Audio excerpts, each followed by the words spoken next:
안녕하세요. 보내주신 자료들, 정말 흥미롭게 잘 읽어봤습니다. 우크라이나의 그 아조프 여단, 정확히는 제12 특수임무여단의 드론 운용에 대한 심층 분석 기사들이었죠. 자료들을 읽으면서 던지신 질문이 참 인상 깊었어요. 이것이 정말 전쟁의 규칙을 바꾸는 게임 체인저인가? 아니면 그냥 일시적인 성공을 과장한 언론의 호들갑인가? 오늘 이 질문에 대한 답을 좀 같이 찾아보면 좋겠습니다. 제가 자료들을 깊이 파고들다 보니까 한 가지는 분명해지더라고요. 이제 전쟁은 더 이상 누가 더 큰 대포나 더 많은 탱크를 가졌느냐의 싸움이 아니구나. 맞습니다. 이건 단순히 그냥 새로운 무기가 등장했다 이런 차원의 이야기가 아니죠. 전쟁의 패러다임 자체가 바뀌고 있다는 신호로 봐야 합니다. 마치 기병대가 주력이던 시대에 기관총이 처음 등장했을 때와 거의 비슷한 충격이라고 할까요? 보내주신 자료들에서 공통적으로 강조하는 지점이 아조프 여단이 기술을 사용하는 방식이 아니라 기술을 중심으로 전쟁을 바라보는 그 철학 자체를 재정의하고 있다는 점입니다. 바로 그 철학이라는 단어가 핵심인 것 같습니다. 그 철학의 중심에 아조프 여단이 설립한 무인 시스템 대대가 있고요. 이게 그냥 드론 몇 대 날리는 동호회 이런 수준이 아니더라고요. 수백 명의 전문 인력하고 말 그대로 수만 대의 드론으로 구성된 정규 부대죠. 이들의 목표는 아주 명확하면서도 어떻게 보면 좀 섬뜩할 정도로 혁명적입니다. 바로 아군과 적군 사이에 약 2km 폭의 로봇 완충지대를 만드는 겁니다. 그리고 그 2km라는 거리가 그냥 나온 숫자가 아니라는 점이 중요해요.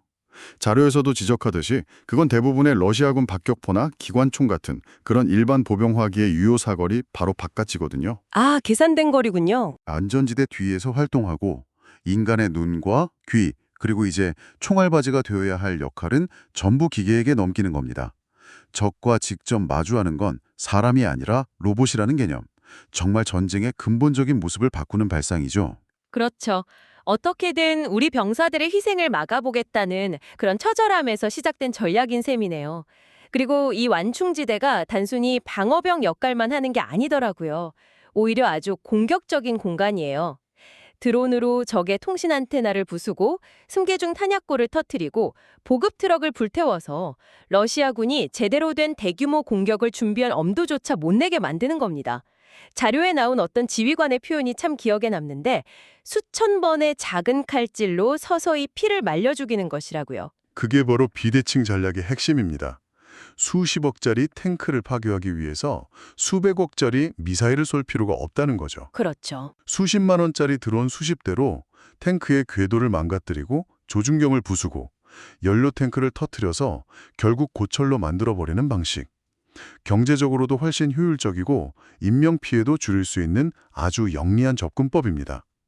자, 그럼 이 거대한 전략을 현실로 만들기 위해서 아조프가 사용하는 구체적인 전술들을 하나씩 짚어보죠.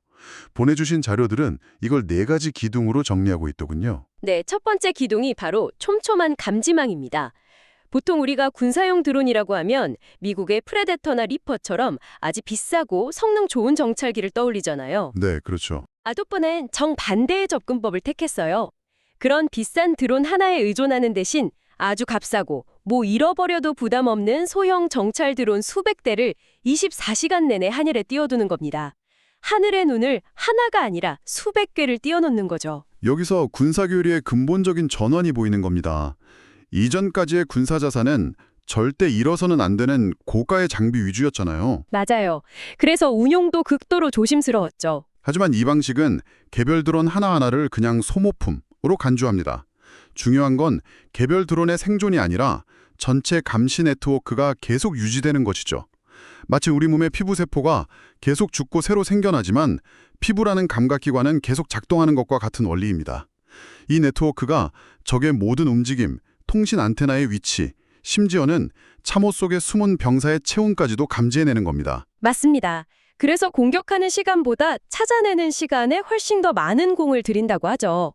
자, 이렇게 적의 위치를 손바닥 보듯 들여다볼 수 있게 되면 그 다음 질문이 자연스럽게 따라옵니다. 이걸 어떻게 공격할 것인가?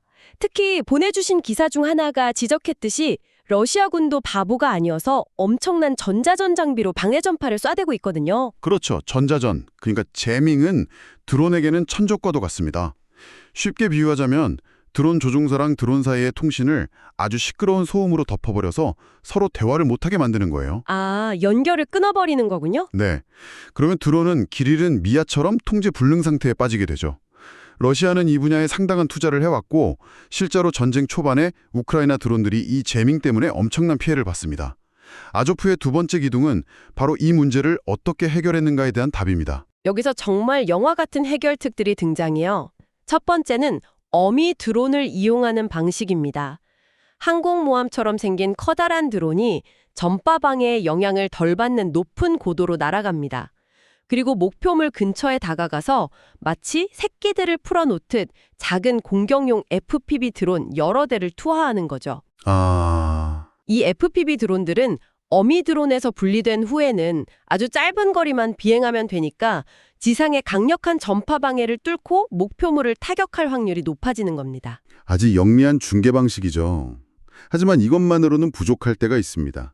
적의 방어가 정말 강력해서 목표물 바로 위까지 전파 방해망이 촘촘하게 쳐져 있는 경우죠. 이럴 때를 대비한 비장의 무기가 바로 광케이블 유선 드론입니다. 이건 정말 흥미로운데 완벽한 해결책처럼 들리지만 사실은 엄청난 단점을 가진 무기예요. 말 그대로 드론에 아주 가느다란 광섬유 케이블을 연결해서 조정하는 방식입니다. 아, 전파를 전혀 쓰지 않으니까 적이 방해할 방법이 원천적으로 없는 거군요. 정확합니다. 재밍의 100% 면역이죠. 하지만 그 대가로 드론은 말 그대로 목줄이 채워진 신세가 됩니다. 케이블의 길이만큼만 날아갈 수 있고 기동성도 크게 제약되죠. 나무나 건물에 케이블이 걸릴 수도 있고요. 그렇겠네요. 네, 그래서 이건 절대 모든 상황에 쓰는 만능 무기가 아닙니다. 다른 모든 방법이 실패했을 때 반드시 파괴해야 하는 최고 가치의 목표물, 예를 들어 적 지휘부 벙커나 핵심적인 전자전 장비를 파괴하기 위해 꺼내드는 저격용 라이플 같은 특수장비인 셈이죠. 이건 아조프가 단 하나의 해결책에만 의존하는 게 아니라 상황에 맞춰 쓸 수 있는 다양한 도구 상자를 가지고 있다는 걸 보여줍니다. 도구 상자라는 표현이 딱 와닿네요. 자, 이렇게 적을 보고 또 때릴 수 있는 방법을 확보했습니다. 이제 세 번째 기둥으로 넘어가 보죠. 바로 어둠의 지배입니다.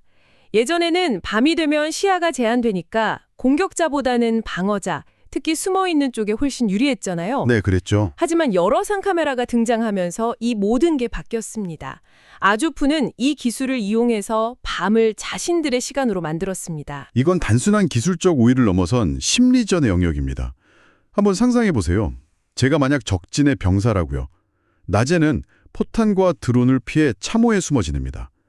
밤이 되면 이제 겨우 한숨 돌릴 수 있다고 생각하겠죠. 그렇죠. 그런데 그 칠흑 같은 어둠 속에서도 보이지 않는 눈이 내 몸에서 나오는 따뜻한 체온을 하얗게 빛나는 표적으로 보고 있다는 사실을 알게 되는 겁니다. 트럭 엔진에 식지 않은 열, 동료들과 모여있는 곳의 온기, 그 모든 것이 공격의 좌표가 됩니다. 휴식과 재정비의 시간이어야 할 밤이 오히려 가장 끔찍한 공포의 시간이 되는 거죠. 이건 적의 전투력뿐만 아니라 정신력까지 체계적으로 파괴하는 아주 무서운 전술입니다. 자료에 나온 아조프 조종사들의 훈련 내용도 인상 깊었어요. 단순히 열을 보는 걸 넘어서 열의 형태를 읽는 훈련을 한다더군요. 저건 방금까지 시동이 걸려있던 트럭 엔진의 열이다. 저건 사람이 숨어있는 참호에서 새어나오는 온기다. 이런 식으로 분석해서 정확히 급소만 노리는 거죠.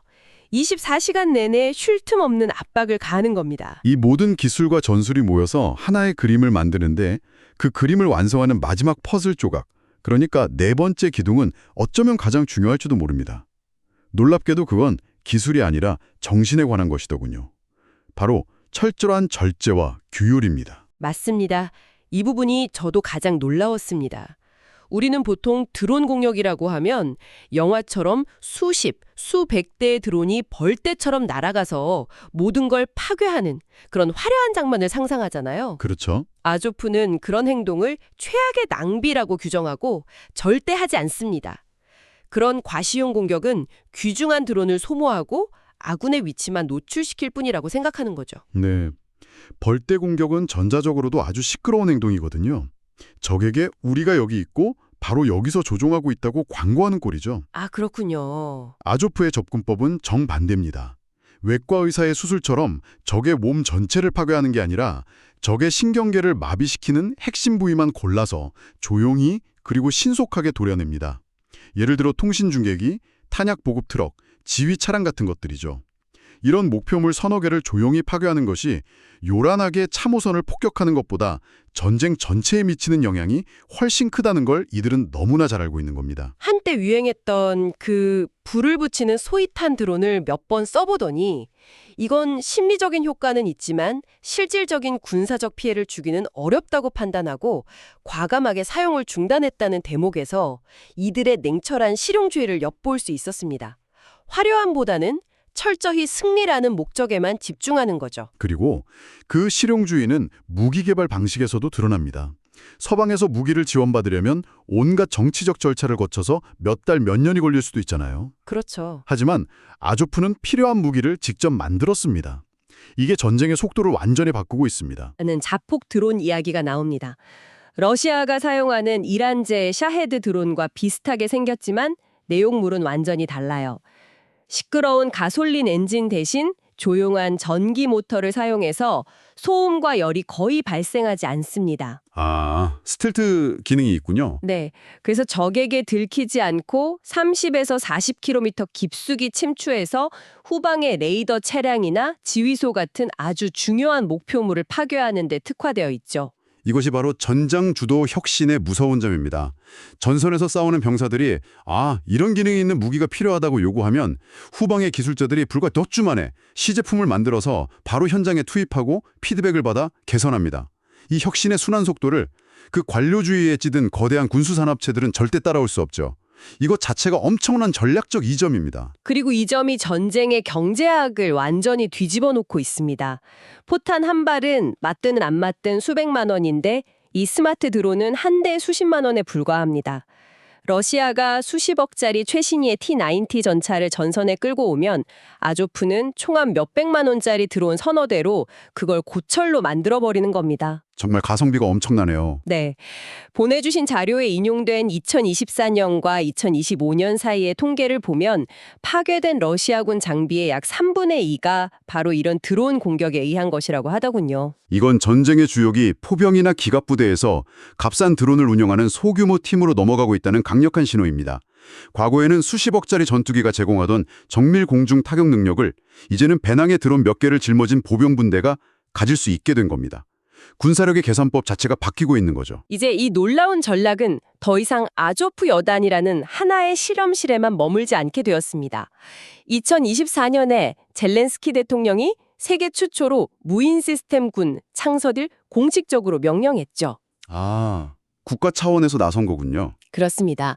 아조프 같은 부대가 피와 땀으로 얻어낸 교훈과 기술을 이제 우크라이나 군대 전체의 표준 전략, 그러니까 교리로 만들겠다는 선언이었습니다.